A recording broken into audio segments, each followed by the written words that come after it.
Welcome to my channel. महत्त्वाची सूचना. या व्हिडिओमधील सर्व माहिती केवळ शैक्षणिक उद्देशानं दिलेली आहे. ही कोणत्याही प्रकारची गुंतवणूक सल्ला नाही. गुंतवणूक करण्यापूर्वी कृपया स्वतःचा अभ्यास करा किंवा आपल्या आर्थिक सल्लागाराचा सल्ला घ्या. या व्हिडिओतील माहितीवर आधारित घेतलेल्या कोणत्याही निर्णयासाठी आम्ही जबाबदार राहणार नाही. धन्यवाद. विचार करा, एखादी बलाढ्य कंपनी आहे आणि ती एका तिमाहीत जेमतेम 5 कोटी रुपये निव्वळ नफा कमवते. हो, फक्त 5 कोटी. आणि लगेच पुढच्याच तिमाहीत म्हणजे अवघ्या 3 महिन्यात तोच नफा थेट 514 कोटींवर झेप घेतो. बापरे, ही तर खूपच मोठी उडी आहे. हो ना? म्हणजे ही बाजाराची कोणती जादू आहे की अर्थशास्त्राचा चमत्कार? आज आपण याच कोड्याची उकल करणार आहोत. नक्कीच, आणि हा विषय खूप रंजक होणार आहे. हो, तर आजच्या या सखोल चर्चेत आपण अदानी ग्रीन एनर्जी या कंपनीचा मार्च 2026ला संपलेल्या तिमाहीचा म्हणजे 2026च्या आर्थिक वर्षातील कामगिरीचा अहवाल उलगडून पाहणार आहोत. आणि हा अहवाल म्हणजे अर्थकारणाच्या दृष्टीने एका उत्तम केस स्टडी सारखाच आहे. अगदी बरोबर. आजचं आपलं मिशन केवळ आर्थिक आकडेवारीची जंत्री वाचून दाखवणं हे नाहीये, तर या कंपनीच्या नफ्यात झालेली ही जी प्रचंड वाढ आहे त्यामागची ठोस कारणे समजून घेणे हा आपला उद्देश आहे. हो, आणि नूतनीकरणक्षम ऊर्जा किंवा ज्याला आपण ग्रीन एनर्जी म्हणतो त्या क्षेत्राची सध्याची स्थिती आर्थिक चष्म्यातून पारखणे हेही तितकंच महत्वाचं आहे. खरंय. आता हा विषय वरवर पाहता किचकट वाटू शकतो, पण आपण तो मुळापासून आणि अतिशय सोप्या पद्धतीने समजून घेऊया. ठीक आहे, तर आपण हे थोडं उलगडून पाहूया. आपण थेट त्या धक्कादायक आकडेवारीपासूनच सुरुवात करूया का? चालेल. आकडेवारीतूनच खरी परिस्थिती समोर येते. बरं, तर अहवालानुसार मार्च 2025च्या तुलनेत मार्च 2026मध्ये कंपनीचा महसूल म्हणजेच रेव्हेन्यू 14% वाढून 3,502 कोटी रुपयांवर पोचला आहे. 14% वाढ ही कोणत्याही मोठ्या कंपनीसाठी एक स्थिर आणि चांगली वाढ मानली जाते. हो, पण खऱ्या अर्थाने लक्ष वेधून घेणारा आकडा आहे तो निव्वळ नफ्याचा. तो थेट 56% वाढून 514 कोटींवर गेला आहे. आणि फक्त नफाच नाही तर त्यांचा EPS म्हणजे अर्निंग पर शेअर सुद्धा वाढलाय ना. हो, तर प्रति शेअर कमाईमध्ये तब्बल 600% वाढ होऊन तो आता ₹2.40 झाला आहे. पण इथे मला एक प्रश्न पडतो. कोणता? म्हणजे महसूल फक्त 14% वाढलाय, मग नफा थेट 56% कसा काय उसळला? हे गणित थोडं विचित्र नाही वाटत? हे समजून घेण्यासाठी आपल्याला फक्त वार्षिक तुलनेवर विसंबून चालणार नाही. आपल्याला तिमाही आकडेवारीकडे म्हणजे क्वार्टर ऑन क्वार्टर आकडेवारीकडे नजर टाकावी लागेल. अच्छा, म्हणजे डिसेंबर 2025च्या तिमाहीकडे. अगदी बरोबर. तिथे या प्रश्नाचं खरं उत्तर दडलेलं आहे. आणि मी सांगेन की तिथले आकडे तर आणखीनच नाट्यमय आहेत. हो, मी त्याच डिसेंबरच्या तिमाहीकडे येत होते. त्या तिमाहीत कंपनीचा महसूल 2,718 कोटी रुपये होता आणि नफा, जसं मी सुरुवातीला म्हटलं, केवळ 5 कोटी रुपये. आणि तिथून पुढच्याच 3 महिन्यात म्हणजे मार्च 2026मध्ये नफा थेट 514 कोटींवर पोहोचला. हो ना, आणि त्यांचा EPS जो डिसेंबरमध्ये उणे 0.25 रुपये होता तो आता सकारात्मक झालाय. हे खरोखरच अचंबित करणारं आहे. मला तर हे एखाद्या विद्यार्थ्यासारखं वाटतंय. म्हणजे असा विद्यार्थी जो डिसेंबरच्या पूर्वपरीक्षेत जेमतेम काठावर पास झाला आणि मार्चच्या मुख्य परीक्षेत थेट बोर्डात पहिला आला. हा, हे साधर्म्य अगदी चपखल आहे. पण अर्थशास्त्रात असा अचानक झालेला बदल कसा शक्य आहे? म्हणजे हवामान अचानक इतकं बदललं की काय, ज्यामुळे त्यांच्या सर्व पवनचक्क्या आणि सोलर पॅनल तिप्पट वेगाने फिरू लागले? खरं तर हवामान हा नक्कीच एक घटक आहे, यात शंका नाही. पण यामागचं मुख्य कारण आहे या व्यवसायाची मूळ रचना. व्यवसायाची रचना म्हणजे नक्की काय? बघा, हरित ऊर्जेच्या निर्मितीमध्ये सुरुवातीला प्रचंड मोठी गुंतवणूक करावी लागते. प्रकल्प उभारण्यासाठी हजारो कोटींची कर्जे घेतलेली असतात. अच्छा, म्हणजे फिक्स कॉस्ट जास्त असते. अगदी तेच. या कर्जावरचं व्याज आणि प्रकल्पाचा घसारा, ज्याला आपण डिप्रिसिएशन म्हणतो, हे खर्च दर महिन्याला निश्चित असतात. ते टाळता येत नाहीत. मग डिसेंबरच्या तिमाहीत नेमकं काय झालं होतं? डिसेंबरमध्ये जे घडलं ते या क्षेत्रातील सीझनॅलिटी किंवा हंगामी बदलांचे एक उत्तम उदाहरण आहे. म्हणजे हिवाळ्याचा परिणाम? हो, हिवाळ्याच्या काळात वाऱ्याचा वेग मुळातच कमी असतो आणि उत्तर भारतात धुक्यामुळे सौर ऊर्जेच्या निर्मितीवरही मोठ्या मर्यादा येतात. 1 मिनिट, म्हणजे वीज निर्मिती कमी झाली की थेट महसुलावर परिणाम होतो असं तुम्हाला म्हणायचंय? बरोबर. वीज कमी तयार झाली की विक्री कमी होते. पण महसूल कमी झाला तरी मगाशी म्हटल्याप्रमाणे व्याज आणि घसाऱ्याचा खर्च तेवढाच राहतो. अरे चा, म्हणजे खर्च कमी होत नाही? अजिबात नाही. त्यामुळे डिसेंबरमध्ये मिळालेला 2,618 कोटींचा जो महसूल होता तो फक्त ते निश्चित खर्च भरून काढण्यातच संपला आणि शेवटी हातात उरले फक्त 5 कोटी रुपये. अच्छा, आता मला उलगडा होतोय. हे एखाद्या मोठ्या विमानासारखं आहे. विमानासारखा? कसं काय? म्हणजे बघा, विमान उडवण्याचा खर्च, इंधनाचा खर्च, कर्मचाऱ्यांचा पगार हे सगळं निश्चित असतं. जर विमानात 50 प्रवासी कमी बसले तरी खर्च तोच राहतो आणि कंपनीचा नफा शून्यावर येतो. अगदी बरोबर. हे उदाहरण अगदी योग्य आहे. आणि मग जेव्हा मार्चमध्ये हवामान सुधारलं, वीज निर्मिती वाढली आणि महसूल 3,502 कोटींवर गेला, तेव्हा तो निश्चित खर्च आधीच भरून निघालेला असल्यामुळे वर आलेला प्रत्येक रुपया थेट नफ्यात जमा झाला. हो, आणि म्हणूनच महसूल 14% वाढला तरी नफा थेट 56% उसळलेला दिसतो. वा, हे खरंच खूप रंजक आहे. यालाच आर्थिक भाषेत ऑपरेटिंग लेव्हरेज म्हणतात. हरित ऊर्जेचा सर्वात मोठा फायदा हाच आहे की एकदा प्रकल्प उभा राहिला की कच्चा माल म्हणजे सूर्यप्रकाश आणि वारा मोफत मिळतो. हो ना, सूर्याला किंवा वाऱ्याला कुठे बिल भरावं लागतंय? अगदी तेच. त्यामुळे अतिरिक्त वीज निर्मितीचा जो खर्च असतो, ज्याला मार्जिनल कॉस्ट म्हणतात, तो जवळजवळ शून्य असतो. आणि हाच मुद्दा आपल्याला त्यांच्या एबिटडाकडे घेऊन जातो. हां. अहवालात नमूद केल्याप्रमाणे त्यांचा एबिटडा 20% वाढून 2,882 कोटी झालाय. हो, आणि एबिटडा वाढणं हे खूप सकारात्मक लक्षण आहे. आपल्या श्रोत्यांना एबिटडा म्हणजे काय हे माहिती असेलच, टॅक्स, व्याज आणि घसारा वजा करण्यापूर्वीचा नफा. पण मला याच्या धोरणात्मक परिणामांवर थोडी चर्चा करायची आहे. नक्कीच, सांगा. महसूल 14% आणि एबिटडा 20% वाढणे हे स्पष्ट करतंय की कंपनी केवळ जास्त वीज विकत नाहीये, तर ते आपल्या व्यवसाय अतिशय कार्यक्षमतेने चालवत आहेत. त्यांचे नफ्याचे मार्जिन सुधारत आहेत. यातली सर्वात आकर्षक बाब म्हणजे हे तुमचं अतिशय योग्य निरीक्षण आहे. जेव्हा एखादी कंपनी कर्जाच्या मोठ्या ओझ्याखाली काम करत असते, तेव्हा निव्वळ नफ्यापेक्षा त्यांचा एबिटडा ह्या अधिक महत्त्वाचा ठरतो. असं का बरं? निव्वळ नफा जास्त महत्वाचा नाही का? निव्वळ नफा महत्त्वाचा आहेच, पण या एबिटडामधूनच कंपनीला भविष्यात कर्जाचे हप्ते फेडायचे असतात.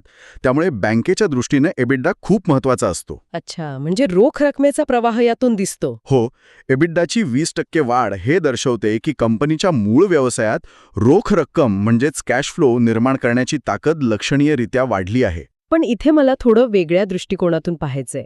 कोणता दृष्टिकोन? म्हणजे बघा, हा ऑपरेटिंग लेव्हरेजचा फायदा आणि नफ्याचे मार्जिन ऐकायला खूप छान वाटतात, पण जर सर्व काही इतकं उत्तम चाललंय तर मग शेअर बाजारात त्यांच्या मूल्यांकनावरून एवढी चिंता का व्यक्त केली जातेय? हा अत्यंत कळीचा मुद्दा तुम्ही मांडलात. हो, कारण अहवालात स्पष्ट लिहिलंय की सध्याचा त्यांचा पीई रेशो सुमारे 112च्या घरात आहे. याचा सोपा अर्थ असा की कंपनीने 1 रुपया कमवला तर त्यासाठी गुंतवणूकदार 112 रुपये मोजायला तयार आहेत. हे मूल्यांकन भयंकर महागडे वाटत नाही का? हीच तर बाजाराची खरी मेख आहे. यामुळे एक महत्त्वाचा प्रश्न उभा राहतो की गुंतवणूकदार नक्की कशावर पैसे लावत आहेत? म्हणजे आजच्या नफ्यावर नाही. नाही. पीई रेशो जेव्हा 112 असतो तेव्हा बाजार कंपनीच्या आजच्या कामगिरीवर पैसे लावत नसतो, तर तो त्यांच्या भविष्यातील वाढीवर सट्टा खेळत असतो. म्हणजे पुढच्या 10-20 वर्षांच्या स्वप्नांवर. अगदी बरोबर. गुंतवणूकदारांना अशी खात्री वाटत असते की पुढील अनेक वर्ष ही कंपनी याच प्रचंड वेगाने स्वतःचा विस्तार करेल आणि नफा वाढवेल. आणि इथेच खरी रंजक गोष्ट समोर येते. हे एखाद्या ब्लॉकबस्टर ठरू पाहणाऱ्या चित्रपटाचे तिकीट ब्लॅकमध्ये हजारो रुपये देऊन विकत घेण्यासारखं नाही का? हे खूपच छान उदाहरण आहे. म्हणजे जिथे चित्रपट जर सुपरहिट झाला तर ठीक आहे, पैसे वसूल. पण जर तो जरा जरी फ्लॉप झाला तर नुकसान खूप मोठं होऊ शकतं. हो, आणि शेअर बाजारात चित्रपट फ्लॉप होण्याचे अनेक कारणं असू शकतात. अगदी. समजा उद्या सरकारने हरित ऊर्जेचे नियम बदलले किंवा जागतिक बाजारात व्याजदर वाढले आणि कंपनीचा कर्जाचा हफ्ता वाढला, तर हा मूल्यांकनाचा फुगा फुटायला वेळ लागणार नाही. नक्कीच. मूल्यांकनाचा धोका हा असाच असतो. आणि आपण मघाशीच पाहिलं की डिसेंबरमध्ये हा नफा केवळ 5 कोटींवर घसरला होता. म्हणजे ही व्यवसायातील अस्थिरता आपण दुर्लक्षित करू शकत नाही. बरोबर. जेव्हा तुम्ही भविष्यातील यशाची किंमत आजच मोजता तेव्हा चुकांना अजिबात वाव नसतो. मार्जिन ऑफ सेफ्टी 0 असते. बापरे, हे तर खूपच रिस्की वाटतंय. आणि तुम्ही मगाशी व्याजदरांचा जो मुद्दा मांडलात ना, तो अत्यंत महत्वाचा आहे. नूतनीकरणक्षम ऊर्जा हे क्षेत्र मुळातच भांडवल केंद्रीय आहे. म्हणजे सतत नवीन पैशांची गरज लागते. हो, इथे वाढ करण्यासाठी सतत नवीन कर्जे घ्यावी लागतात. अशावेळी व्याजदरात झालेल्या 0.5% वाढ देखील यांच्या नफ्याला मोठा सुरुंग लावू शकते.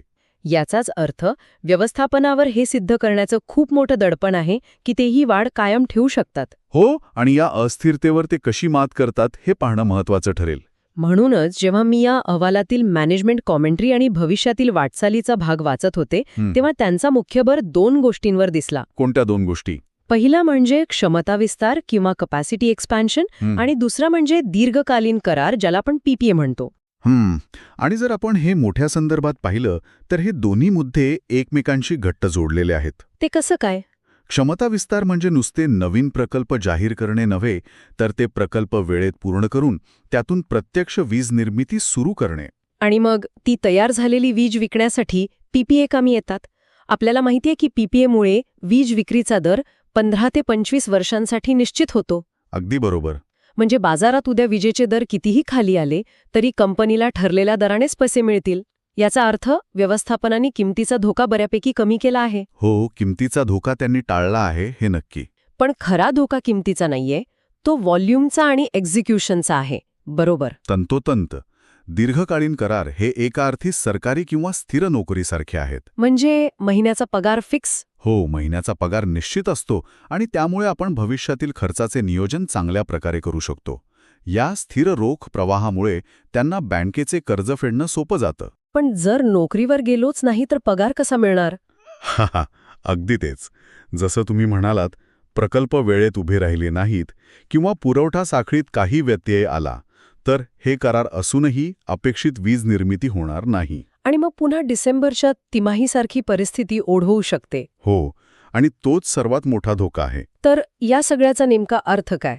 हे सगळं ऐकताना एकंदर परिस्थिती खूपच गुंतागुंतीची वाटत आहे. गुंतागुंतीची आहेच, पण आपण तिची विभागणी करू शकतो. म्हणजे एका बाजूला अल्पावधीचा विचार केला तर 56% नफा वाढ आणि नकारात्मक ईपीएस सकारात्मक होणे यामुळे बाजारात मोठा उत्साह निर्माण होऊ शकतो. हो, शॉर्ट टर्मसाठी हे आकडे खूपच आकर्षक आहेत. पण दीर्घकाळाचा विचार केला तर हे यश, नवीन प्रकल्पांची अंमलबजावणी, कर्जाचे व्यवस्थापन आणि सर्वात महत्त्वाचे म्हणजे नूतनीकरणक्षम ऊर्जेला मिळणारा सरकारी पाठिंबा यावर अवलंबून आहे. बरोबर. या सर्व बाबींचा एकत्रित विचार केला तर आपण या अहवालाचा जो अंतिम निष्कर्ष काढू शकतो तो खूप स्पष्ट आहे. काय आहे तो निष्कर्ष? कंपनीचे ऑपरेटिंग स्तरावरील कामगिरी नक्कीच मजबूत आहे. त्यांनी आपली कार्यक्षमता सिद्ध केली आहे. पण दुसऱ्या बाजूला 112चा पीई रेशो पाहता गुंतवणुकीच्या दृष्टीने एक स्पष्ट लाल कंदील देखील आहे, जो सांगतो की काळजीपूर्वक गुंतवणूक करा. म्हणजे आकडेवारीची चमक पाहून लगेच डोळे दिपून घेऊ नयेत. हो ना, पूर्ण विचार करूनच पाऊल उचललं पाहिजे. आता आपल्या श्रोत्यांना प्रश्न पडेल की ही माहिती त्यांच्यासाठी का महत्वाची आहे? ती का महत्वाची आहे हे तुम्हीच सांगा. कारण ग्रीन एनर्जी हा सध्याचा सर्वात परवलीचा शब्द झालाय. तो भविष्याचा वेध घेणारा विषय आहे. हो, सगळीकडे याची चर्चा असते. पण निव्वळ हरित ऊर्जा जगाला वाचवेल अशा भावनिक आदर्शांवर आर्थिक निर्णय घेता येत नाहीत. त्यामागचा आर्थिक गणित, खर्च आणि महसुलाचा ताळमेळ आणि सर्वात महत्त्वाचे म्हणजे धोके समजून घेणे आवश्यक आहे. हे आजच्या या चर्चेतून स्पष्ट होते. अगदी 100% खरं. एखाद्या क्षेत्राविषयी खूप अपेक्षा असणं वेगळं आणि त्या क्षेत्रातील कंपनीने प्रत्यक्ष नफा कमावणे वेगळं. या 2 गोष्टींमधील फरक ओळखणे हीच खरी आर्थिक साक्षरता आहे. नक्कीच. या संपूर्ण चर्चेतून आपण एका निष्कर्षाप्रत नक्कीच पोचलो आहोत. पण आपण याचा शेवट करण्यापूर्वी माझ्या डोक्यात एक विचार घोळतोय.